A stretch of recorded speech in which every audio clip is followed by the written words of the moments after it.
বিচার বিভাগে আমাদের কোনো কর্মকর্তা কখনোই দুর্নীতির সঙ্গে জড়িত হবে না।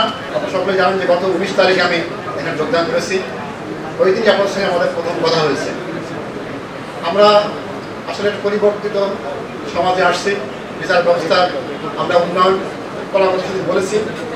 আজকে আমাদের প্রধান বিচারপতি মহোদয়ের উদ্যোগে এই জেলার সকল পর্যায়ের উচ্চপদস্থ কর্মকর্তারা আমরা এখানে আছি, জেলা প্রশাসক আছেন, এসপি সাহেব আছেন, আমরা আছি এবং ফরিদপুর আইনজীবী সমিতির প্রায় সকল সদস্যই আছেন। একটা জেলার সর্বস্তরের সম্মানিত ব্যক্তি হচ্ছে লয়ার, সর্বদল সর্বমতের, এবং সেই সর্বদল সর্বমতের সকল আইনজীবী আজকে আমাদের এখানে আছে। এবং বাংলাদেশের প্রধান বিচারপতি তার সামনে আমাদের পুলিশ সুপার মহোদয় বলেছেন, আমাদের ডিস্ট্রিক্ট ম্যাজিস্ট্রেট জেলা প্রশাসক মহোদয় বলেছেন তারা ফরিদপুরবাসীর সেবা করতে চান। এবং আমিও গত 19 তারিখ আপনাদের বলেছিলাম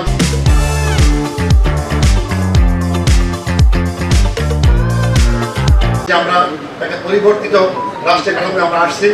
আমরা আমাদের ইতিপূর্বে ভুল ত্রুটি সংশোধন করে ফরিদপুরবাসীর সেবা করার জন্য এসেছি। আজকে আমরা বাংলাদেশের প্রধান বিচারপতি মহোদয়ের সামনে 3 জন কর্মকর্তা, 3টে ডিপার্টমেন্টের প্রধান জেলার আমরা একটা প্রত্যয় ব্যক্ত করেছি ফরিদপুরের সেবা করতে চাই। আমার মনে হয় আমরা যদি প্রত্যেকে আমাদের এই অঙ্গীকারে আস্থাশীল থাকি তাহলে নিঃসন্দেহে একটা পরিবর্তন আসবে, ফরিদপুরের মানুষ বিচার পাবে এবং সেবার দৃষ্টিভঙ্গি নিয়ে আগাতে পারবো।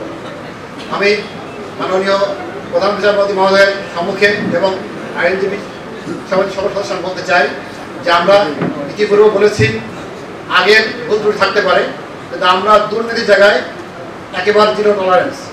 দুর্নীতি আমরা বিচার বিভাগে আমাদের কোনো কর্মকর্তা কখনোই দুর্নীতির সঙ্গে জড়িত হবে না এবং আমরা কাউকে দুর্নীতি করতেও দিব না।